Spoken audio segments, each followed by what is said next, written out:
quisiera agradecer a María por la gentil invitación que hizo la Biblioteca Nacional hace ya, creo que ya más de un mes. Ha tenido la cortesía de invitarme para dar unas breves palabras sobre la obra de Eyerson y, bueno, sobre todo sobre la investigación que estoy desarrollando y que he trabajado sobre la obra de este autor muy importante. Creo que la Biblioteca Nacional es un espacio muy importante para la investigación, de tránsito obligatorio para todos los investigadores, no solo en literatura, que es mi carrera, sino en distintas disciplinas, géneros, en fin. Quisiera agradecer esa invitación que ha tenido la Biblioteca Nacional y felicitarlos por el ciclo de charlas que están realizando, que han realizado durante todo este año. Bueno, paralelamente también quisiera agradecer a la Casa de la Literatura por darnos este espacio para discutir un poco y dar unas palabras también para la literatura. Yo tengo recuerdos muy gratos aquí, para mí es un lugar muy familiar la Casa de la Literatura. Hace un par de años trabajé aquí y organizamos el Conociendo a mi poeta favorito, en donde ya discutíamos sobre poesía, en donde también di unas palabras sobre Eyerson. En ese entonces yo estaba trabajando mi tesis de licenciatura y fue muy grato acercar la literatura y también la teoría a las personas cotidianas, personas que visitan el centro de Lima y llegaban acá y se encontraban con una conversación, una charla sobre poesía peruana. Y investigamos y discutimos sobre Vallejo, Martín Adán, Eguren, Moro, Eyerson, María Emilia Cornejo, y fue muy grato. Recuerdo ese espíritu de la Casa de la Literatura y también estoy muy contenta de volver a este espacio que, bueno, como les decía, para mí es muy, muy familiar. Bueno, la charla que les voy a dar es unas ideas sobre el estado de la cuestión, lo decimos así en la investigación que he estado realizando sobre Eyerson. Es un trabajo de investigación que yo ya tengo varios años trabajando, desde que estaba en la universidad. Estamos hablando ya de más de 5 o 6 años atrás, que me apasiona este autor, que yo creo que es un autor muy importante, no solo para entender la literatura peruana y la poesía peruana, sino que está enmarcado dentro de la literatura universal. Ha sido comparado últimamente con, bueno, las comparaciones no creo que son de más, pero creo que es un autor que, si no lo conocemos, deberíamos conocerlo porque tiene una obra extensa y creo que con la tendencia a tener mucho público de distintas disciplinas. A Eyerson pueden ingresar personas que les gusta la literatura, pero también personas que están vinculadas con las artes plásticas. Y eso es algo que a mí de una u otra manera me motivó a estudiar este autor. Lo primero que yo descubrí de Eyerson fueron sus nudos, y eso fue un año antes de que muera, en 2005, cuando recién ingresaba a la universidad. Y mientras estudiaba literatura, descubrí que también era poeta. Y esa vinculación inicial con el arte en la obra de Eyerson para mí es muy significativa porque lo que estoy desarrollando ahora, el proyecto de investigación, es una vinculación entre su obra plástica y su obra literaria. En ese sentido, yo creo que no se puede desvincular esas dos facetas, por decirlo así, o esas maneras en las que Eyerson entiende la poesía o entiende el arte. Entonces, eso es lo que estoy investigando. Y lo que vamos a hacer ahora es una charla sobre algunos libros de autores que discuten la obra de Eyerson desde distintos acercamientos. Me hubiese gustado tocar más autores, pero he tratado de resumir algunos alcances que yo creo que son importantes para comprender la obra de Eyerson. Bueno, Jorge Eduardo Eyerson es un artista, yo lo denominaría un artista que nació en 1924 en Lima. Su biografía es un tanto oscura porque hay pasajes un poco tristes sobre cuestiones familiares en la vida de Eyerson. Sin embargo, cabría resaltar que hizo una gran carrera artística, bueno, y también literaria, no en el Perú, en Lima, sino en Europa, que finalmente se convirtió en su morada, en el lugar en donde desde donde él iba a crear y donde él se iba a expresar años después, desde que parte, que es más o menos en 1948, cuando gana una beca por el gobierno francés y se va a París. Y posteriormente llega a Milán a estudiar cine. Entonces es una carrera literaria que Ejerton ha desarrollado en Europa, pero que tiene mucha vinculación con su tierra natal. Yo creo que él plantea regresos y retornos simbólicos a esta herencia precolombina que va a estar representada por el territorio nacional, el territorio peruano, a pesar de haber regresado contadas veces. Me parece que fueron 3 veces las que él volvió a Perú después de su viaje a Europa para realizar exposiciones. A pesar de esas contadas veces, me parece que constantemente hay un retorno simbólico en su obra, y ese retorno simbólico se va a plantear de distintas maneras, quizá soterradamente en su poesía, con menciones a Lima, o de pronto escribiendo ensayos sobre el arte precolombino, sobre el nudo, sobre las esculturas precolombinas de cuarzo, o de pronto haciendo y elaborando cuadros, instalaciones, ensamblajes que de una u otra manera dialogan ese interés que él tiene por el arte universal, pero también por el arte precolombino. Entonces, esto es fascinante en la obra de Ejerton, porque hay un retorno, como les decía, simbólico en su creación. El ambiente que él vivió en Europa fue un ambiente de mucha efusión cultural. Ejerton está en Europa a partir de 1948, en la década del 50 y del 60. Ahí va a tener vinculación con muchos artistas y escritores y también cineastas, en donde van a formar de una u otra manera esa conciencia artística que él va a desarrollar más adelante. Pero es curioso que él también va a coincidir con algunos planteamientos de estos artistas más adelante. Pareciera que él hubiese estado predispuesto a desarrollar artes plásticas dentro de una corriente o unos movimientos artísticos que de una u otra manera van a coincidir con lo que él estaba planteando. Estamos hablando, por ejemplo, de los neorrealistas. En la década del 50 y el 60 se desarrolla en Francia y luego en Milán un movimiento de artistas que se llaman los nuevos realistas, que están revalorando la obra de Marcel Duchamp y están insertando los objetos en las obras de arte. Y Ejerton va a tener vinculación con ellos a través de Raymond Hines. Algunos artistas del nuevo realismo van a ser Yves Klein o Daniel Spoerri. ¿Qué estaban planteando estos artistas? Estaban introduciendo objetos cotidianos a sus obras plásticas y estaban dándole de la bidimensionalidad de la pintura, de pronto, tridimensionalidad al traer un objeto al cuadro.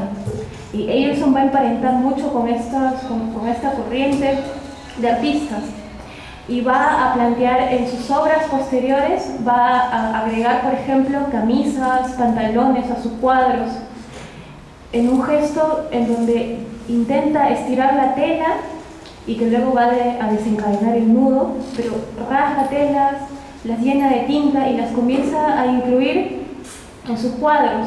De ahí vienen, por ejemplo, sus series Paisaje Infinito de la Costa del Perú, en donde observamos alusiones al mar. Bueno, él plantea que es el mar Mediterráneo. Él está más emparentado con el mar Mediterráneo, pero en realidad también son alusiones al mar peruano, en donde encontramos camisas enterradas. Entonces, hay un gesto ahí en donde él también va a incorporar objetos cotidianos a su obra plástica, y esto es un gesto que va a armonizar con lo que se estaba viviendo en Europa en ese momento. Esto también va a desencadenar algo que muchos críticos denominan como el fin de la palabra en su obra o el fin de la poesía, porque Ejerton tiene una crisis con la palabra en 1959, y ya es en la década del 60 en donde nosotros vamos a encontrar obras, por ejemplo, como Papel, Cuatro Estaciones, entre otras, en donde vamos a ver que hay un tránsito entre la palabra y la obra de arte, que va a colindar con esta experiencia que él estaba teniendo en Europa. Bueno, no hay una suerte de alejamiento completo de la palabra, porque posteriormente Egerton va a seguir escribiendo poesía, y esto va a desencadenar en un arte bastante, una obra poética o una obra artística en Egerton bastante compleja, que, bueno, no solo hizo poesía, Egerton también ingresó a la narrativa con El cuerpo de Julia, ¿no? Primera muerte de María, o el teatro con la obra Maquillaje, pero también escribió ensayos, planteó ensamblajes, instalaciones, performances, happenings. Es decir, es un artista bastante multifacético. Con cada obra que él elaboraba había una particularidad ahí propia que identificaba su sello. Y cada expresión que él realizó era propia, sin lugar quizá tenía expresiones muy particulares que hacen también eso una obra bastante rica y prolífica. Entonces estamos frente a un artista completo, diría yo, multifacético, y que va también a entender, porque él también va a escribir ensayos en donde va a vincular y va de una u otra manera a darnos a entender cómo él comprendía el arte, cómo comprendía la poesía.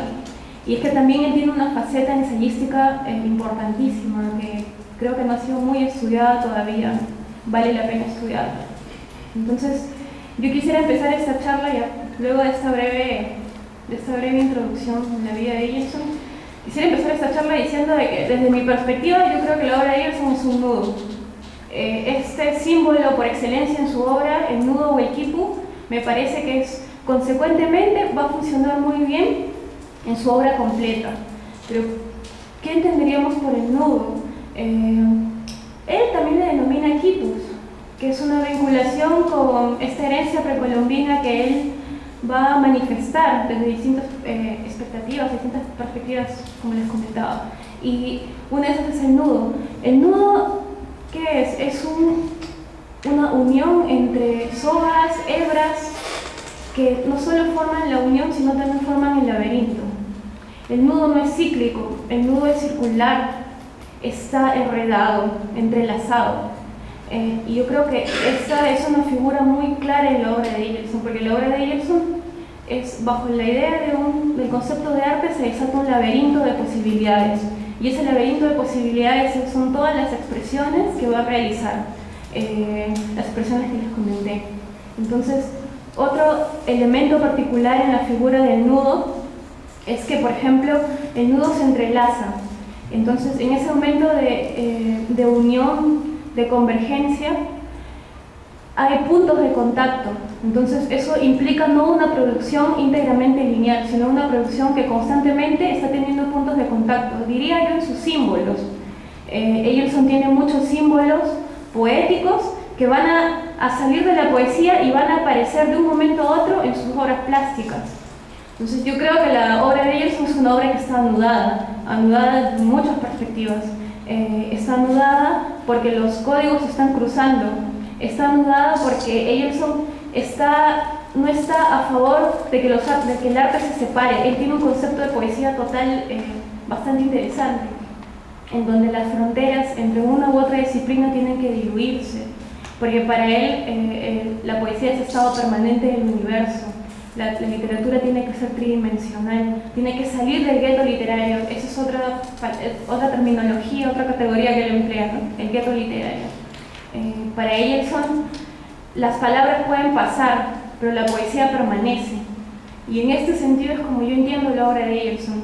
Los símbolos que pueden nacer en su obra literaria van a aparecer en su obra plástica, porque el concepto de poesía va a trascender al género. Entonces, desde mi investigación, yo estoy planteando un análisis a los objetos. Entonces, yo creo que las palabras pasan, pero en la obra de Egerton los objetos permanecen. Entonces, encontramos, por ejemplo, en su poesía, tenemos alusiones a las vestimentas, a los objetos, a la botella de leche, a la cama, a la camisa. Y estos objetos van a vincularse también con su obra plástica, porque ahí también van a aparecer.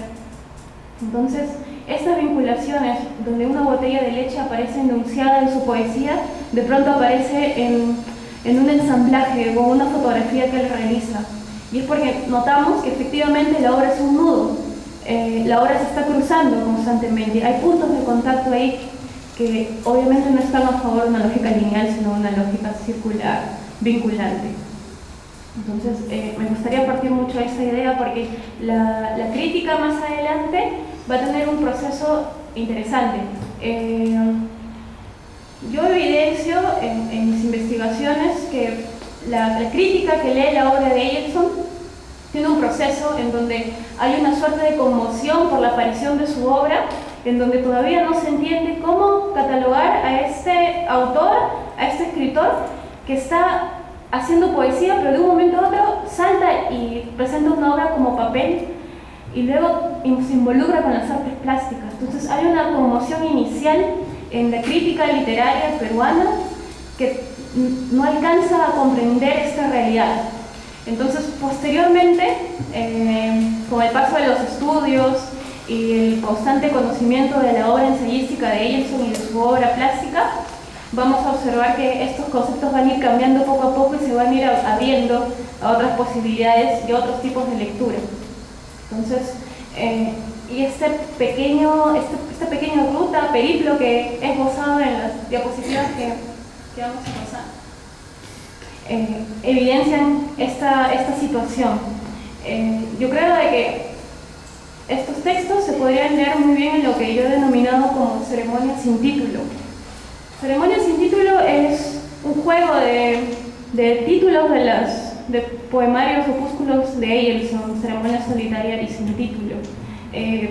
¿Por qué le denomino ceremonia sin título? Yo creo que las lecturas que los críticos literarios, o la crítica en general, elabora sobre la obra de Eyerson son acercamientos en donde se lee a Eyerson a partir de un universo personal, que es el universo personal del crítico literario que ingresa a la obra artística para entender el universo del autor. En ese sentido, las obras van a ser elementos que carecen de título porque la misma lectura de un crítico o de un lector juicioso va a ir renombrando con sus características, con sus categorías, con sus propias categorías, lo que entiende por el autor. Entonces, una obra es una creación que está esperando ser renombrada por los acercamientos, por las lecturas. En este sentido, entonces, la ceremonia no tiene título. ¿Y por qué ceremonia? Me gustaría citar aquí a Mircea Eliade, un estudioso muy importante sobre mitos. Mircea Eliade propone que el ritual constantemente actualiza una situación pasada y esa actualización hace que el mito sea realidad. Entonces, una actualización involucra que el mito existe. Entonces, yo creo que las lecturas también son actualizaciones de Eyerson propiamente. No quiero caer en el biografismo, pero creo de que cada lectura es una actualización sobre la intención o esta suerte de archilector que ha pretendido el autor elaborar o realizar. Entonces, cada lectura es una actualización de la obra de Eyerson, es una suerte de ceremonia. Y por eso yo creo que toda este estado de la cuestión sería una ceremonia sin título. Bueno, tenemos poesía escrita. Poesía escrita es un libro que tengo acá. Me gustaría compartírselos, está un poco marcado por mis anotaciones. Es una publicación que reúne la obra de Eyerson, me parece que desde 1943 hasta 1960, que es el momento en donde Eyerson entra a su crisis con la palabra y donde aparecen obras bastante conmocionantes como Papel, Cuatro estaciones, Sin título, entre otras. ¿Y qué es lo particular de poesía escrita? Esta compilación está realizada por Ricardo Silva Santisteban, que es un crítico importante que se ha dedicado a la traducción y nos ha presentado, al menos a los lectores de esa época que encontraban los poemas de Eilson sueltos en periódicos, en diarios. Encontramos en Poesía Escrita un conjunto de obras en donde ya podemos rastrear un poco el itinerario y la cronología de Eilson. Esta obra tiene un prólogo importante que a mí me gustaría resaltar, que es el prólogo que va a realizar Ricardo Silva Santisteban. Estamos hablando de 1976. Yo recuerdo que cuando investigaba en la Biblioteca Nacional me entró una curiosidad. Yo quería saber cuál había sido la recepción de poesía escrita en el ámbito cultural peruano. Y me encontré con varios detalles particulares interesantes. Encontré, por ejemplo, un artículo de Ricardo González Vigil, me parece que es del 77, en donde está dando sus primeras impresiones sobre poesía escrita. Y él plantea que hay una antipoesía, que el poeta se ha deshecho de la palabra. Y en ese momento todavía no se vislumbraba a Eilson como artista plástico. Entonces, las primeras reacciones a poesía escrita van a ser unas reacciones bastante conmocionadas. Y esa es una de las reacciones que va a tener en su prólogo Ricardo Silva Santisteban, que me parece que es un prólogo, un estudio fundamental para entender la obra de Eilson. Él plantea, por ejemplo, 3 momentos en la obra de Eilson con la cual muchos críticos literarios en adelante van a coincidir. Entre ellos tenemos a Marta Campe, por ejemplo, va a coincidir con esta división, estas 3 etapas. Estas 3 etapas que Ricardo Silva nos plantea es una inicial que viene de los primeros poemas de Eilson hasta 1945, en donde publica Antígona. Y esta etapa va a ser una etapa de cargada sensorialidad, de misticismo. Yo diría que es la etapa también en la que Eilson está ingresando a la poesía con un registro mayor. A la crítica literaria le impresionaba, y creo que hasta ahora impresiona, que un escritor joven como él tenga este registro de un poeta mayor. Entonces, la primera etapa es una poesía recargada todavía. La segunda etapa que va a reconocer Ricardo Silva es una etapa dependiente de la primera, que viene desde 1945 hasta 1949 con el poema hermoso, es el poema largo de Primera Muerte de María, que años más adelante se convierte en una novela. Y esta etapa va a ser una etapa de tanteo e innovación que va a intentar de una u otra manera desvincularse de la primera, aunque dependa de la primera. La tercera etapa que reconoce Silva es una etapa que contempla el poemario Tema y Variaciones de 1950 y Papel, que es el conjunto con el que Eilson acaba poesía escrita acá. Y esta etapa Silva la va a denominar como una etapa en donde se intenta abolir el lenguaje y las materias del poema, que es una etapa propiamente de exploración. Entonces, la reacción que va a tener Silva Santisteban ante esta obra, pues él nos va a decir que es muy difícil catalogar a Eilson desde una perspectiva general, porque es un escritor que constantemente está buscando, y es un escritor persistente en esta búsqueda, y esta búsqueda hace imposible catalogarlo en términos generales. Otro detalle, otra característica que recalca Silva Santisteban es, por ejemplo, la figura de la muerte en Reinos, que es otro elemento que también van a tocar los críticos en adelante, o este lujo verbal que vamos a encontrar en Reinos. Otro aspecto interesante es que en este recorrido poético Silva Santisteban va a entender que hay un momento en donde Eilson comienza a tantear la belleza, pero a través de lo repulsivo, que no es otra cosa que evidenciar la escatología que más adelante se va a estudiar en la obra de Eilson, ¿no? Yo creo de que hay una predilección de Eilson por bautizar a sus personajes con fluidos, con materia de desecho del cuerpo. Es una profusión que él va a tener en su obra, y Silva Santisteban va tanteando esta idea de un tránsito de la belleza a lo repulsivo, que por ejemplo se va... Disculpen, estoy un poco mal de la garganta. Este tránsito se va a evidenciar, por ejemplo, en Habitación en Roma, Si ustedes recuerdan, Habitación en Roma es un poemario escrito entre el 52 y el 54, en donde aparentemente se está dejando esta suerte de lujo verbal con el que Emerson inició en Reinos. Y Habitación en Roma se va despojando poco a poco de esto. Y Silva nos plantea que en Habitación en Roma Emerson se va desmadejando poco a poco en el lenguaje fragmentos de la realidad.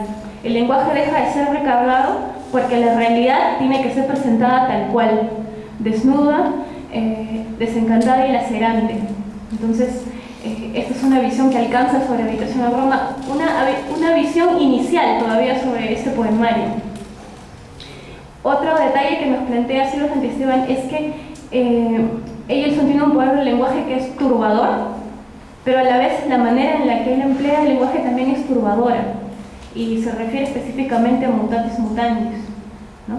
En donde al parecer el verbo se va aniquilando y va llegando a la nada. Hay mucha alusión en este poemario a la nada, y de hecho ya en Habitación en Roma también se está hablando sobre la nada, sobre el despojamiento. Hay críticos que estudian la ontología de la nada en la obra de Emerson, por ejemplo, que también puede ser asociada al silencio. También hay estudios sobre el silencio en la obra de Emerson. Entonces, a partir de Mutatis Mutandis, Silva Santisteban entiende de que Emerson tiene un fin de la palabra. Hay una insuficiencia en el lenguaje en donde la palabra se destruye. Y aquí me quiero detener porque esto es importante, porque muchos críticos de esa época van a decir que Emerson destruye la palabra, se va a alejar de la palabra, y posteriormente Emerson va a desmentir esta idea. Este concepto lo va a desmentir, pero yo creo de que contextualizando la lectura es una lectura que obedece a la época también, ¿no? Entonces, la lectura de Silva Santisteban me parece que es una lectura importante, pero a la vez haciendo eco de esta conmoción por encontrar a un autor tan versátil como Emerson y que plantea este tránsito en su obra. Pasamos a la siguiente, por favor. Bueno, este libro, La construcción de un artista peruano contemporáneo, para mí es un libro muy importante. Tiene una carga emotiva significativa en mi vida como investigadora en literatura. Recuerdo cuando lo encontré en la Biblioteca Nacional. Yo iba con una intención muy clara.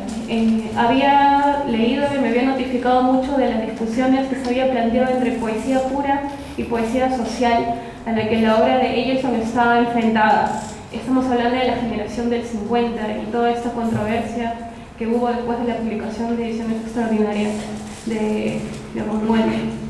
Y en este afán de investigación que tenía de saber, pero ¿por qué Emerson está desvinculado a lo social, ¿no? Leyéndolo inicialmente de esa manera.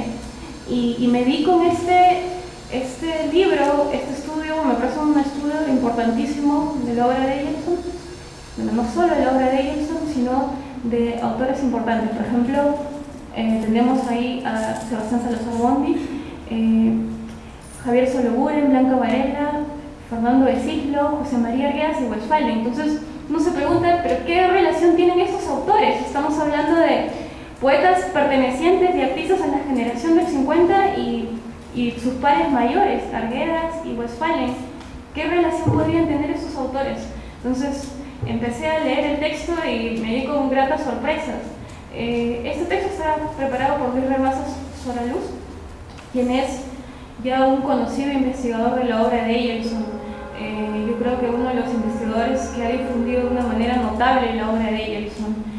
Hace poco ha publicado Ceremonia Comentada.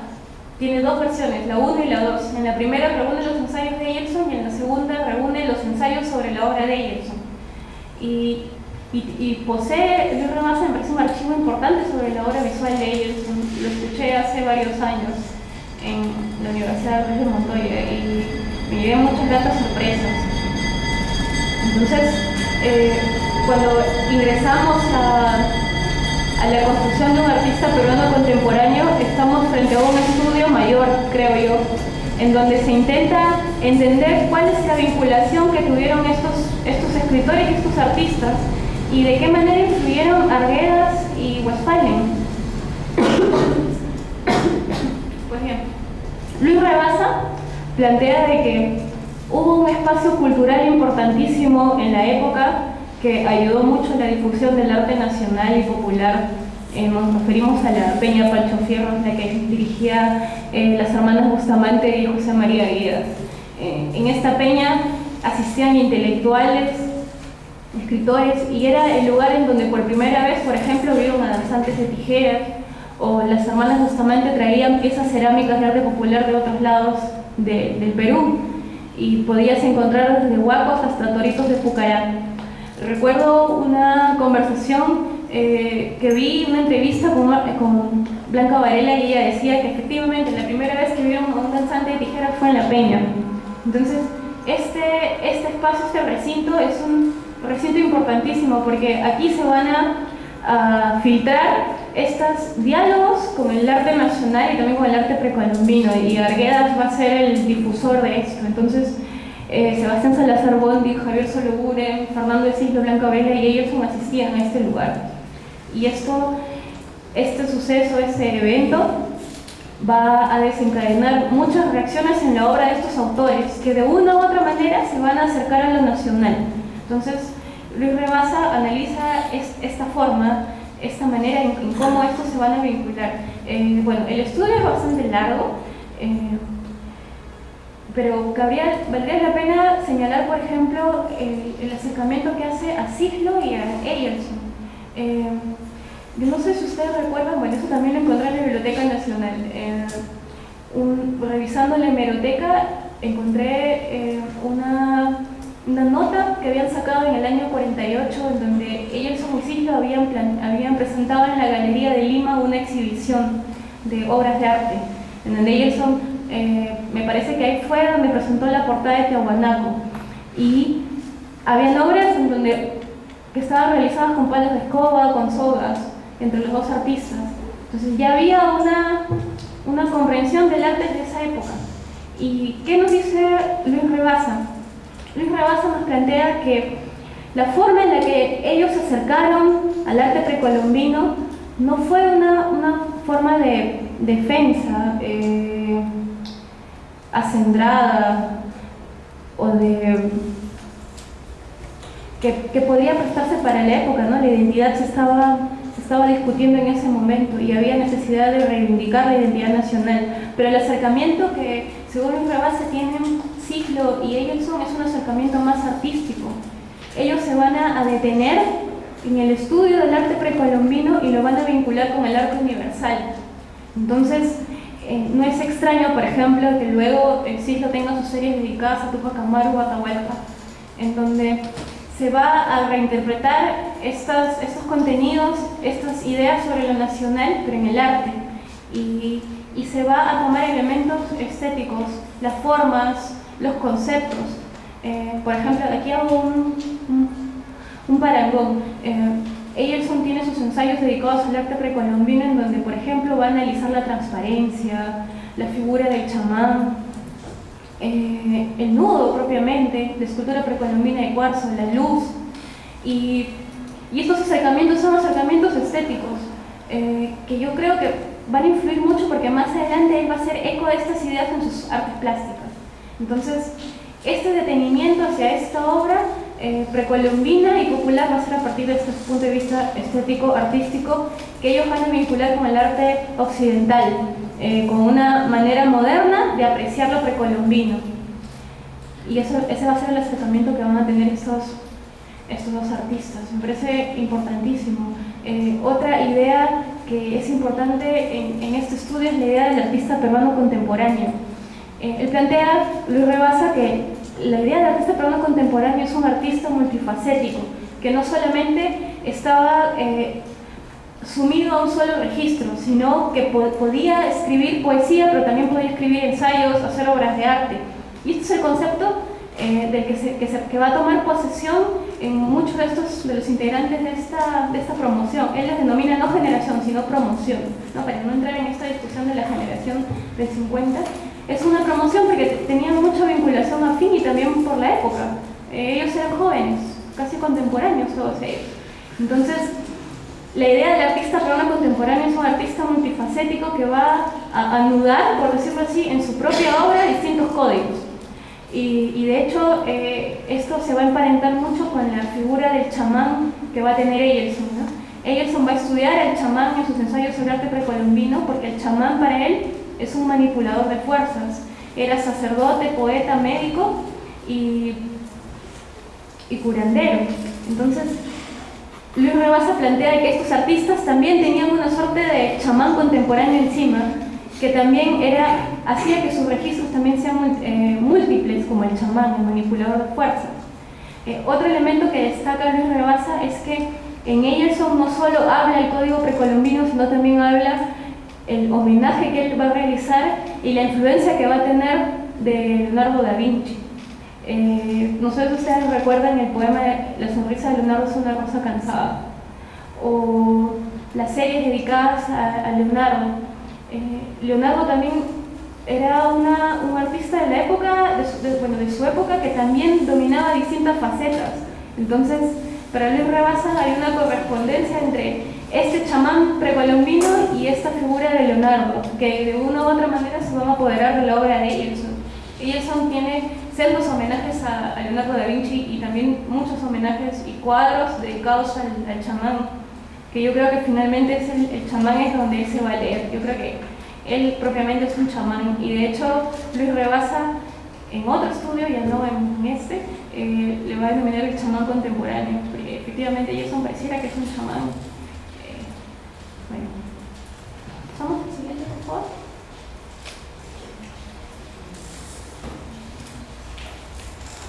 Bueno, Nudos y asedios críticos, este texto del 2002, compilado por Marta Canfield. Marta Canfield es la estudiosa más cercana a Eyerson, una de las más importantes a la obra de Eyerson, es la heredera de la obra de Eyerson y amiga íntima suya. Marta Canfield tiene diversos artículos, estudios en distintas revistas, compilaciones dedicados a la obra de Eyerson. Le ha dedicado su vida a la obra de Eyerson. Tiene una labor bastante importante que creo que investigadores como yo, y que de hecho como varios de ustedes, es como una suerte de hermana mayor que nos ha presentado la obra de Jorge a nosotros. Y me parece que es fundamental acercarse a sus lecturas. Nudos y asedios críticos es una compilación de artículos que van a retomar un seminario de 1997 en el King's College, dedicados a la obra de Eyerson. Y bueno, aquí se van a dar cita a distintos intelectuales, Renato Sandoval, tenemos a Gaetano Chiappini, a Silvio Marcolín, Elena Usandizaga, Julio Ortega y la propia Marta Canfield. A mí me gustaría destacar de estos estudios, que son bastantes. Me gustaría destacar 3 acercamientos de nudos y asedios críticos. Bueno, el primero es el de Marta Canfield, un artículo importante, creo que fundamental, que se denomina Largo viaje del cuerpo hacia la luz, que se va a detener en Noche oscura del cuerpo, este poemario del 55, que tiene 2 ediciones, una francesa y una peruana. La peruana me parece que es la definitiva. Y bueno, Marta Canfield se va a acercar a este poemario a partir de un vínculo y un diálogo con la obra de San Juan de la Cruz, Noche oscura del alma. Es ya muy conocido que Eyerson tuvo una influencia importantísima de San Juan de la Cruz, a través de no solo de la idea del encuentro con la luz, el absoluto, sino también el trabajo que va a tener con el cuerpo. Y no solo eso, yo recuerdo que, por ejemplo, en Noche oscura del alma hay alusiones al pecho o a la leche, que es un elemento que Eyerson también va a retomar en su obra artística. Ay, que pase el tren.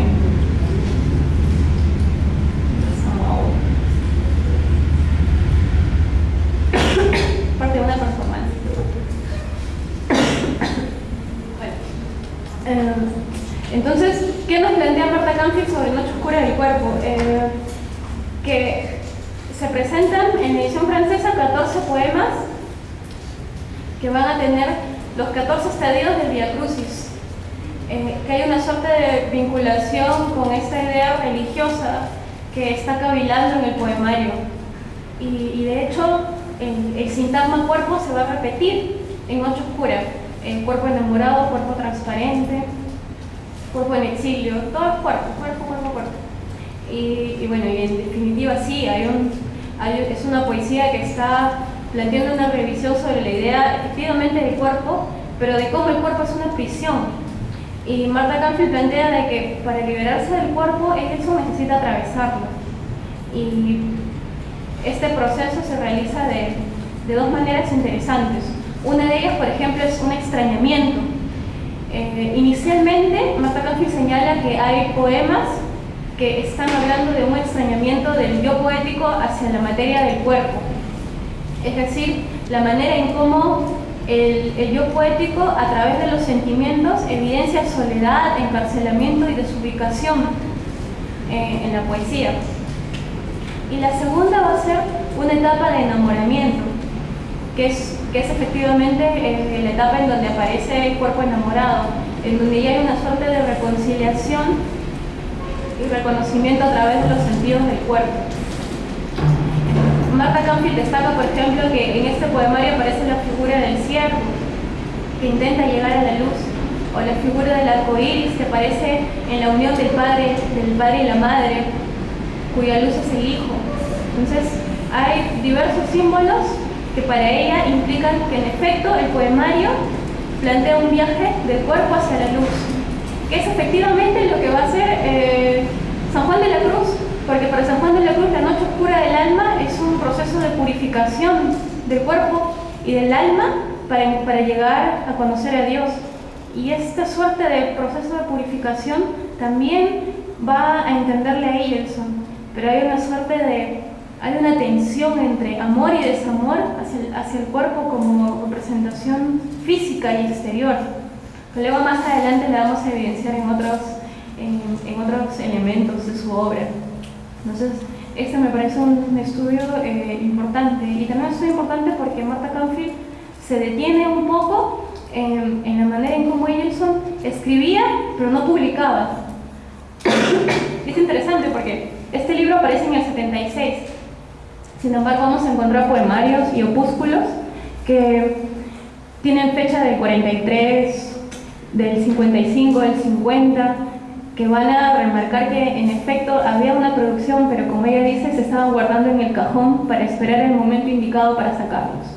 Y de hecho, la voluntad que él plantea de reorganizar Noche Oscura del Cuerpo es una voluntad de unificar un concepto, que era este concepto de entendimiento y de liberarse del cuerpo. Y de hecho, bueno, el cuerpo es una constante fundamental en la obra de ellos. Varios intelectuales, estudiosos se van a detener en este símbolo. Otro artículo que está dentro de Nudos y Asedios Críticos es uno que realiza Elena Usandizaga, que es otra estudiosa que respeto mucho, que se denomina Símbolos ígneos en la poesía de Eilson. Elena Usandizaga va a criticar, en primer lugar, antes de iniciar su artículo, va a criticar que muchos estudiosos señalan que la obra de Eilson se aleja de la palabra porque hay un cansancio y derrota, pero la autora propone que no, que en realidad la obra de Eilson tiene rebelión y búsqueda. Y en este sentido, la obra de Eilson va a presentar, evidenciar símbolos que van a ser entre los astros, por ejemplo la luz, las estrellas, la luna, el sol, el fuego, y la ceniza, el humo, el polvo, los huesos. Y va a plantear que, por ejemplo, pareciera que en su obra de Eilson los astros iluminan las cenizas, y se va a detener en reinos en donde en efecto hay una presencia muy clara de no solo de la muerte, sino también está la presencia del polvo, de la ceniza. Si ustedes recuerdan el poema Poesía entre la casa de los pinos, es un poema en donde se alude a la casa y la presencia del polvo está derrubando todos los objetos. Y es en efecto porque se van a dialogar la luz y la ceniza. O por ejemplo, Elena Usandizaga también plantea que en una habitación en Roma también hay una profusión de estos elementos que ya se van a vincular más adelante con lo escatológico.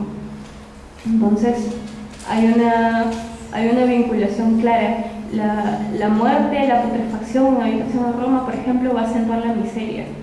Y esto es lo que nos diría Eleno Sandizaga con los símbolos ígneos. Hay símbolos ígneos, símbolos del fuego en la obra de Emerson, que están dialogando con estos símbolos de la luz. Otro artículo que me gustó mucho también de esta compilación y que recomiendo que revisen es un artículo de Aldo Tagliaferri que se denomina Cambio y Continuidad, también dedicado a la obra de Emerson. Aldo Tagliaferri se va a detener en el nudo y nos va a plantear que el nudo es el núcleo teórico y práctico sobre el cual gira toda la obra de Emerson. Para Aldo Tagliaferri, el nudo esconde equilibrio y desequilibrio, presencia y ausencia. Es un nudo, es un símbolo dual. Y por ejemplo, yo creo que en realidad el nudo sí efectivamente es eso, porque el nudo es tensión también, es tensión de la tela, es tensión de la cuerda. Y también es detenimiento, porque el nudo forma laberintos. Y de hecho, es una idea de que detrás de la unidad también se esconde el caos.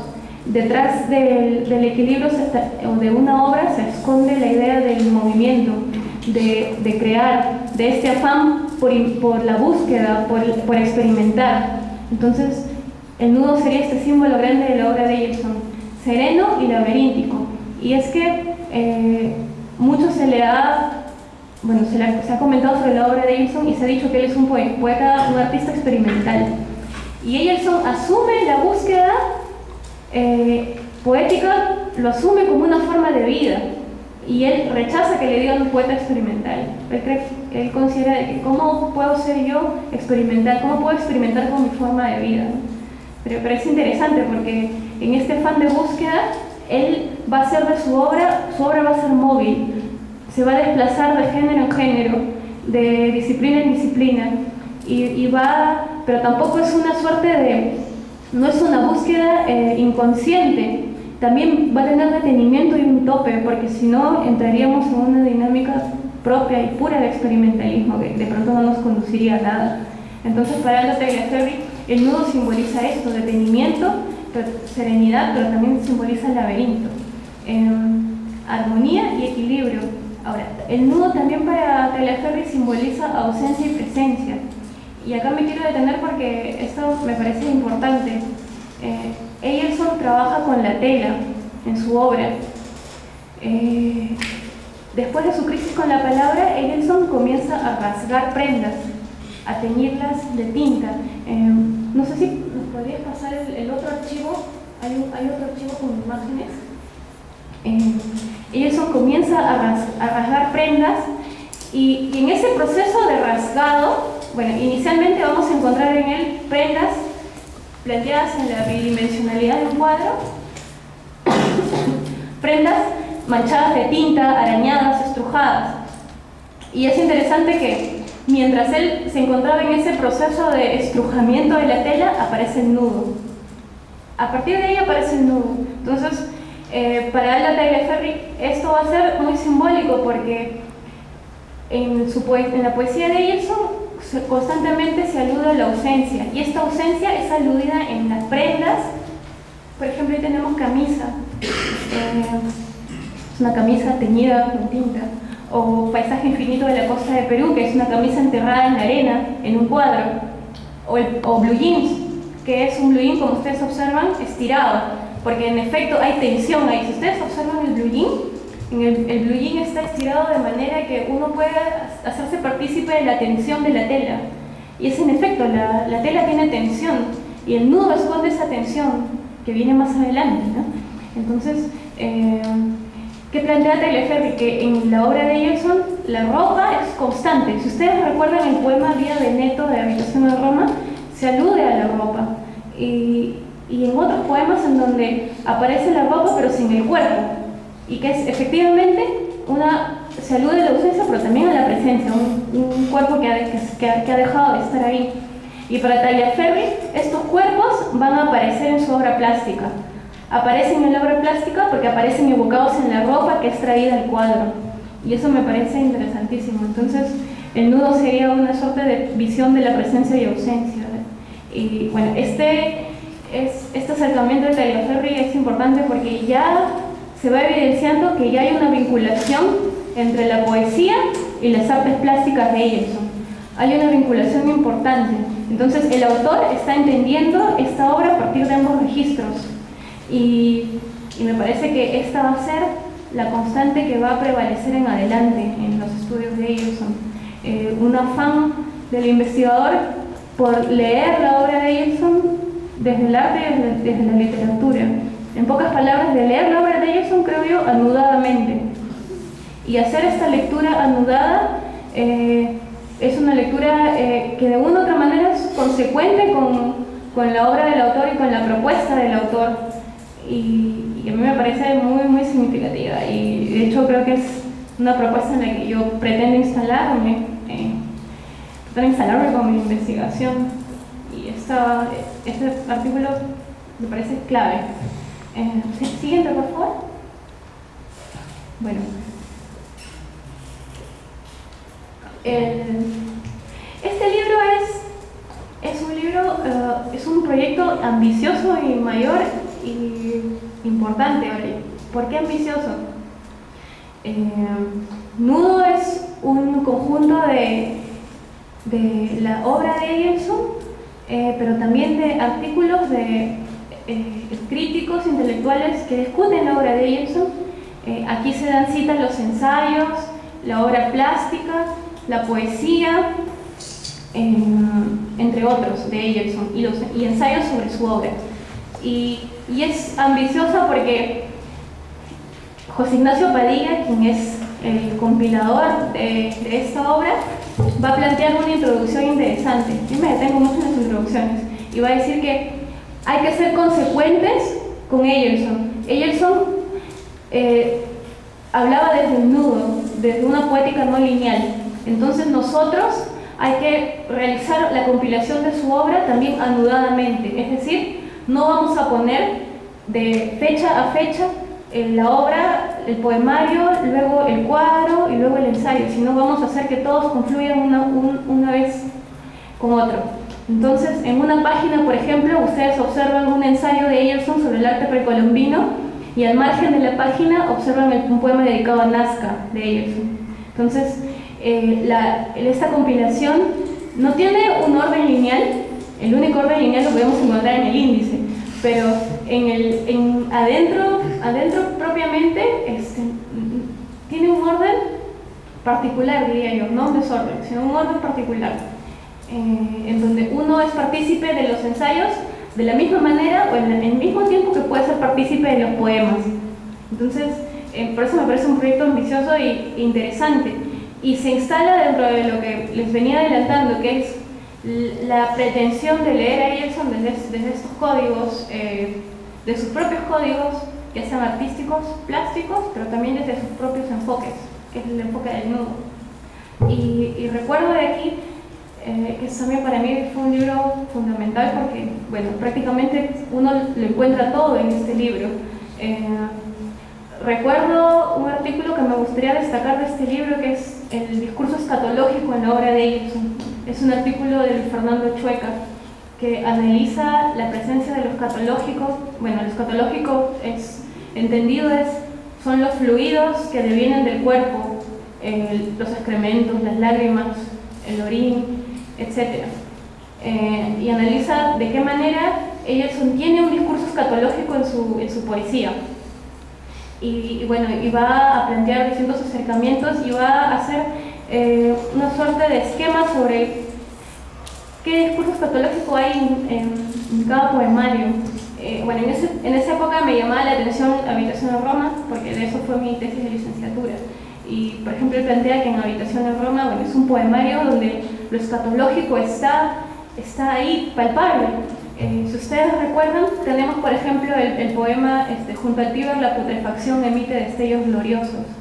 O tenemos un verso de Eyerson que dice, por ejemplo, en donde vocifera la mierda, ¿no? Tal cual, que es una alusión efectivamente a esa materia fecal. Y él plantea de que en efecto esa materia fecal propicia esta suerte de entendimiento de la miseria en Habitación en Roma. De hecho, este es un poemario que está lleno de mendigos. Están los mendigos, los borrachos, está la prostituta del Hotel Ripetta. Es un yo poético que se está expresando desde los márgenes. Y es una suerte de encuentro abrazador con S y con Z que tiene Eyerson hacia Roma. Y me parece también un libro importantísimo, que bueno, a mí me influyó mucho. Es un libro bastante fuerte, un poemario muy muy fuerte, que de hecho este año también se cumplen 60 años de Habitación en Roma. Este poemario fue escrito entre el 52 y el 54. Bueno, entre esas fechas también estamos celebrando los 90 años de Eyerson y también los 60 de Habitación en Roma, y también los 60 de Mutatis Mutandis, que es un poemario también de Eyerson, también del 54. Bueno, entonces este artículo me parece importantísimo y de hecho creo de que hasta ese momento no se habían detenido todavía en lo escatológico en la obra de Eyerson. Me parece importante. Otra cosa que me gustaría destacar del Nudo, que fue el libro en donde yo por primera vez leí los ensayos de Eyerson. Y de acá recuerdo el ensayo Escultura precolombina de cuarzo. Este ensayo es del 82 y Eyerson va a acercarse al arte precolombino a partir de la escultura de cuarzo desarrollada en esa época, y va a plantear distintos fenómenos como el de la transparencia y el de la luz. Y también va a plantear la idea de que la escultura era desarrollada por un artista, un escultor, que en verdad era el chamán, como les decía. Era el chamán que se involucraba tanto con su escultura que llegaba un momento en donde la escultura lo reflejaba él mismo. Y yo creo que aquí hay un arte poética en la obra de Eyerson, porque me parece que aquí él está entendiendo de que en efecto la obra de un autor también tiene elementos de él, sus limitaciones, pero también sus progresos. Y Eyerson entiende que la escultura de una u otra manera refleja al chamán que la produce en un acto mágico y ritualístico. Y es muy muy importante. Yo creo de que Eyerson tiene un cristal precolombino. Eyerson se expresa a través del arte precolombino, y este cristal precolombino creo que hace de que él entienda no solo el arte nacional, por decirlo así, pero también el arte universal. Y es importante también porque nos da a entender de que no es pasado, que en realidad esto también está regresando. El arte antiguo regresa, y regresa y es contemporáneo, y es más contemporáneo y moderno que nunca. Entonces, este cristal precolombino también me parece importantísimo en la obra de Eyerson, y esto es lo que podría rescatar de Nudo, de José Ignacio Padilla. Pasamos al siguiente, por favor. Bueno, la poética visual de Jorge Eyerson. Descubrir este libro también para mí me lleva muchas emociones al respecto, porque yo creo de que con el planteamiento que realiza el crítico de arte Emilio Tarazona en este libro, ya hay yo creo que hay una suerte de alcance de esta idea de vincular la obra de Eyerson, su obra literaria, con su obra plástica. Y eso es lo que va a hacer Emilio Tarazona.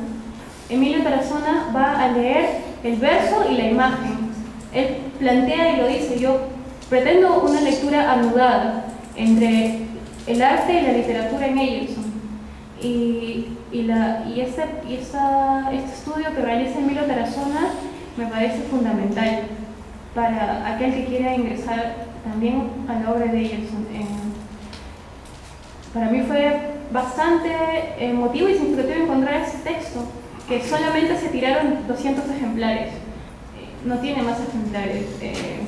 Conversando con el autor, me comentó de que fue una autoedición, él mismo la editó. Y yo espero que se reedite este libro. Sería importantísimo que esté en más bibliotecas. Bueno, está en la Biblioteca Nacional. Está en la Biblioteca Nacional. Pero es bueno porque yo no lo encontré en otros lados. Bueno, quizás están, creo que en la Biblioteca de la Católica. Pero este acercamiento que realiza Emilio Tarazona también me parece un acercamiento importante porque nos va a plantear que la crítica ha silenciado la faceta física de Eyelson y la ha silenciado por desconocimiento, porque la obra de Eyelson se conoce y se conoce mucho fuera, en Europa principalmente, y no tanto en Perú.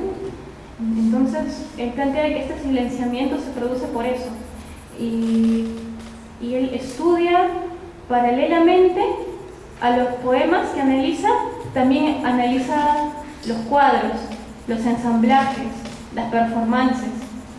Y efectivamente lo que va a señalar Emilio Tarazona es una correspondencia entre ambos espacios. Y por ejemplo él plantea que lo que está haciendo Eyelson es inicialmente en su obra literaria es una recuperación de la cualidad fonética y visual de la palabra. Si ustedes observan la portada del libro, en la portada del libro Emilio ha jugado con el título, y si ven las palabras, las letras del libro, es más pequeña que la otra, tienen distinta tipografía, y es porque lo que quiere decir Emilio es que hasta la palabra escrita, por más que tú escribas vaso, porque es un vaso, en realidad también tiene una subjetividad de por medio, que es la sola idea de, si tú escoges la tipografía A en lugar de la tipografía B, ya estás planteando una subjetividad a pesar de que tú quieras decir vaso al vaso. Entonces, por eso el título tiene ese juego lúdico con las palabras. Entonces, Emilio Tarazona nos va a decir que Eyelson va a ir recuperando esta capacidad sonora y visual en la palabra. Por ejemplo, en el poema Nocturno, en donde hay un juego con el dígrafo del el lechero que me trae la leche en la noche de tu pecho, por ejemplo, o poesía en la mayor, o solo de sol. Entonces hay una cualidad fonética que Eyelson va a ir activando poco a poco, que va a ser más palpable, creo yo, en tema y variaciones. Bueno, pero que Emilio va a ir detallando que en efecto hay una correspondencia, y ¿qué sería lo siguiente a esta recuperación fonética? Es tratar de salir del gueto literario. Para Eyelson, que es otro de los términos interesantes, es el gueto literario. La poesía tiene que salir de las palabras, de esa cárcel de palabras, y trascender y más allá de eso. Entonces, una forma de salir del gueto literario es jugando con el artificio sonoro y hacer quizá de los poemas música. De hecho, estos poemas que juegan con los sonidos también aluden a una particularidad musical y que Eyelson va a tener. Otro detalle que me gustaría resaltar del estudio de Emilio Tarazona es esta vinculación clave que va a hacer con el movimiento de los nuevos realistas, que es lo que les comentaba al inicio. Bueno, ¿qué sucede con Eyelson? Cuando él llega a Europa, conoce a los artistas neorrealistas a través de Raymond Haynes, por ejemplo, Yves Klein o Daniel Spoerri. ¿Qué hace, por ejemplo, Daniel Spoerri en la década del 60 en Europa? Él tiene su cuadro, y el cuadro trae objetos cotidianos, tazas, cucharas, platos. Entonces tú ves el cuadro, pero en realidad el cuadro parece una bandeja. Entonces, este vínculo con los nuevos realistas va a evidenciar en Eyelson también una particularidad en su obra. Y de hecho, Emilio indica de que desde el paisaje infinito de la costa del Perú, que es en el 59, ya hay una característica notable en Eyelson. Eyelson incorpora arena que mandaba a traer de Lima, por ejemplo, mandaba a traer arena de Lima hacia Italia para incorporarla a sus cuadros. Cemento, tierra, arcilla, materia fecal, restos óseos, cabellos, etc. Que es esta profusión y es esta vinculación que va a tener con los neorrealistas. que creo que es importante y notable perdón, en la obra de Ejerson. Y bueno, de hecho yo creo que este texto de Emilio Tarazona ya creo que profundiza más en esa pretensión de estudiar Ejerson entre el arte y la literatura, que creo que es un acercamiento valioso desde mi punto de vista e importante que realiza Emilio. Bueno,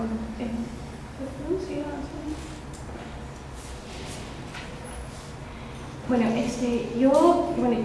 de acuerdo a esta suerte de repertorio bibliográfico muy breve que he realizado, porque en verdad es bastante breve, cabría indicar que la obra de Ejerson está gozando actualmente de diversos acercamientos y se está leyendo más, lo cual a mí me parece emocionante y me parece importante. Y esta suerte de recorrido que hemos atravesado nos plantea que hay un primer momento de impacto con su obra y hay un momento quizá último en el que estamos circunscritos nosotros como lectores, en donde ya estamos apreciando la obra de Ejerson desde otro código, desde otra perspectiva. Yo creo de que hay que anudar la obra de Ejerson, hay que leerla anudadamente, y esta manera de leerla ya es una manera que ya hay investigaciones sobre eso. Bueno, una de esas es de mi amigo Alex Morillo, que está acá presente, que él, por ejemplo, estudia la obra de Ejerson a partir de 3 hebras: la hebra occidental, la hebra precolombina y la hebra zen, porque hay también influencia del budismo zen. Y Alex realiza una lectura anudada a partir de estos 3 códigos, a partir de estas 3 hebras. Me parece también un acercamiento interesante que ya están haciendo las nuevas investigaciones a la obra de Ejerson, y que de hecho es mi pretensión también realizar, y que bueno, podríamos rastrearlo brevemente en lo que vamos a hacer ahorita. Yo creo que es importante y creo de que estos acercamientos nos dan una suerte de mapeo sobre lo que se está investigando y sobre todo, bueno, que es un repertorio que se encuentra en la Biblioteca Nacional, que es también bueno resaltar eso. No sé si ustedes tienen la separata que nos ha dado la biblioteca gentilmente. Yo creo que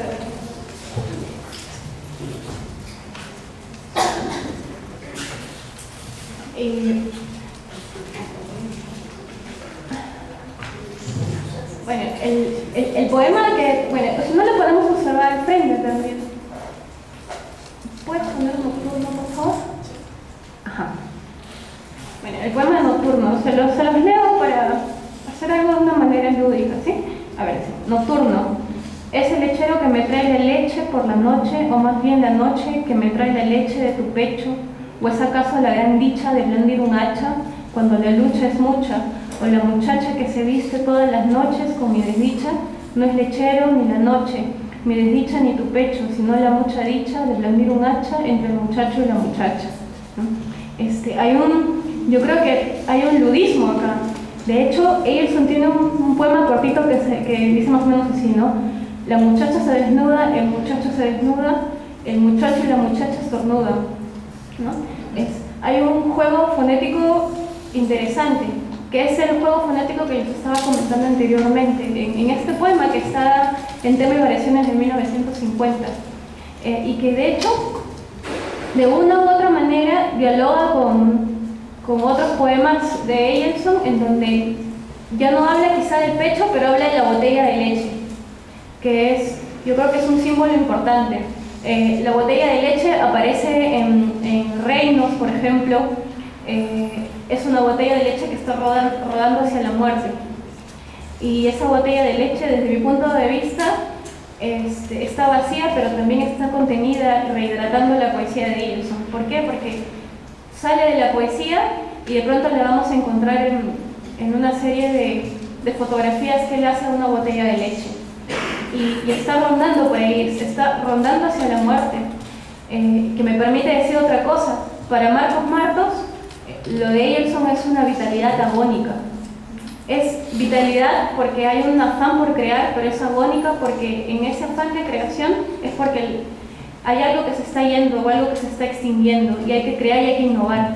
Y esta vitalidad agónica me parece propia de esta idea de la botella de leche rodando hacia la muerte, que es una botella de leche que yo creo que rueda de la poesía y rueda a la obra plástica y está presente. Y que dialoga muy bien con este poema nocturno donde se alude al pecho y a la botella de leche. El siguiente poema, por favor. Bueno, este poema es de mis favoritos de Habitación en Roma. Se denomina Albergo del Sole 2. Hay Albergo de Sole 1 también, pero este es Albergo de Sole 2. Y esto me permite adelantarles un par de temas. No sé si podrías poner la camisa. Como les decía, desde mi perspectiva, los símbolos están gravitando y anudándose en la obra de ellos. Se anudan, están ahí, están en puntos de contacto constante. Y en Albergo de Solé aparecen prendas, pero no solo aparecen prendas, también aparece la cama, aparece la puerta. Y bueno, se los voy a leer. Un día abrirás esa puerta y me verás dormido con una chispa azul en el perfil, y verás también mi corazón y mi camisa de alas blancas pidiendo auxilio en el balcón, y verás un catre de hierro junto a una silla de paja y una mesa de madera, pero sobre todo verás un trapo inmundo en lugar de mi alegría. Comprenderás entonces cuánto te amaba y por qué durante siglos miraba solo esa puerta, y dibujaba y miraba esa puerta y dibujaba nuevamente con gran cuidado. Comprenderás además por qué todas las noches sobre mi piel cansada, entre mis signos de oro y tatuajes y arrugas majestuosas, me hacía llorar sobre todo una cicatriz que decía: yo te adoro, yo te adoro, yo te adoro. Entonces, si ustedes evidencian en este poema, hay una profusión por los objetos cotidianos. Tenemos la silla, la camisa, la cama, la puerta, que desde mi perspectiva se van a retomar en las obras plásticas, pero también le van a otorgar una cotidianidad a la poesía de Eyerson, que es más centrada en Habitación en Roma. Habitación en Roma es un poemario donde la cotidianidad está ahí palpable y que es una idea de plantear el proceso o el trayecto de este sujeto en el espacio interno de la habitación, pero también hay poemas que plantean el trayecto en el espacio externo, en la ciudad. Y aquí está efectivamente la camisa que vimos ahí.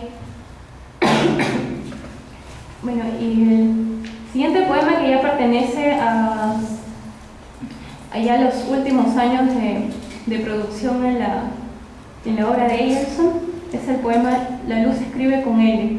Y bueno, yo creo que en este poema nosotros podemos evidenciar de qué manera Eyerson intenta asociar el significante de una palabra a partir de sensaciones o conceptos que esconde detrás una sinestesia. Y bueno, por ejemplo, este poema dice, ¿no? La luz escribe con L, así como la luna o la leche. En cambio, las tinieblas y el tintero, siempre llenos de tristeza y de hastío, se escriben con T. Y nadie sabe por qué. Solo las palabras que empiezan con A, como amarillo, amor, animal, viven en un jardín lujurioso. Desde el alba del lenguaje, también hay otras criaturas completamente azules y felices, pero que no se escriben. Entonces, acá también en este poema Eyerson está jugando con la correspondencia de las palabras, como si las intentara vaciar para él otorgarles un significado alterno o paralelo. Y me parece significativo. Y si se detienen un poco, es más significativo porque Eyerson ingresa colores en su obra. Por ejemplo, un poeta que tiene una poesía cromática es Eguren. Eguren es íntegramente cromático. Hasta recuerdo poemas suyos en donde habla sobre las acuarelas y Van Dyck. Y este cromatismo en la poesía de Eguren, de hecho, está presente en la poesía de Eyerson. Y es profuso. Por ejemplo, la chispa azul que leímos en el poema anterior es una chispa que también está constantemente en varios poemas que, por ejemplo, están dotando de vida a los sujetos o están dotando de vida a la ropa. Y es una significación que tienen los colores en su obra, que yo considero que también es una dimensión plástica de la escritura que tiene Eyerson. En la obra de Eyerson hay una dimensión plástica, o bien es cromática, o bien es los juegos que él va a tener con el espacio en donde va a escribir el poema. Por ejemplo, poesía en forma de pájaro, que es un caligrama muy conocido, que está en muchos libros, textos escolares. Yo creo que estoy segura que ustedes lo recuerdan. Y poesía en forma de pájaro también juega con el silencio de la página y la tinta negra de la impresión, ¿no? Y también, aquí también se halla esta dimensión plástica de la escritura en la obra de Eyerson, que va a dar forma a partir del caligrama a un pájaro que no canta, que no vuela, ¿no? Pero que pareciera que el creador lo está atando con patas a su mesa. Y es interesante, porque aquí también hay una suerte de enfrentamiento entre la manera en cómo las palabras intentan apresar o aprender el objeto, y esta suerte de lucha que va a tener Eyerson con el objeto se va a plantear aquí en este poema, en Poesía en forma de pájaro, que es un pájaro que pareciera que está sufriendo por intentar irse del papel, ¿no? Y que es un pájaro amarillo, pájaro hecho de versos amarillos. Entonces, una vez más, acá también se observa que los colores están presentes en la obra de Eyerson, que es una poesía propiamente cromática. Pero sobre todo el azul, me llama la atención el azul. El azul es un tópico constante en la poesía, desde Rubén Darío hasta el mismo Eguren, o hasta la lectura azul en la poesía de Vallejo. Y es importante, habría que detenerse también en esto, que bueno, es otro elemento que también estoy tratando de acercarme, bastante ambicioso, y que propiamente tiene la obra de Eyerson. Yo estoy muy agradecida con ustedes por haber asistido a esta charla. He visto personas que han asistido ahora bastante recordadas. Gracias por haber asistido a la charla. Yo creo que si tienen alguna duda o consulta, va a haber una ronda de preguntas. Yo quería destacar que, bueno, en efecto, este año vamos a conmemorar los 90 años del natalicio de Eyerson, este domingo, el 13 de abril, y también conmemoramos los 60 años de Habitación de Roma y de Mutatis Mutandis. Entonces es una fecha bastante significativa, a la que es bueno celebrar, y que de hecho es un inicio de las celebraciones de Eyerson, que van a haber este año, van a haber varias celebraciones. Una de ellas es el congreso que se está organizando con la Universidad del Sur, que es un homenaje a la obra de Eyerson, que yo estoy segura que van a aparecer otras voces, otras lecturas, que van a dar cuenta de este periplo tan vital y tan importante de un artista como es Jorge Eduardo Eyerson. Desde mi perspectiva creo que es un artista importante y que a mí particularmente me ha remecido mucho la visión que tenía de la poesía, pero también del arte, de las artes plásticas. Y yo espero de que les cautive este autor tanto como me cautivó a mí, y que puedan acercarse de la manera que ustedes deseen, a través de sus ensayos, de sus artes plásticas, de su poesía, como ustedes gusten. Yo creo que Eyerson es un autor que se puede leer desde distintas perspectivas. Yo les agradezco por haber estado aquí. Muchas gracias por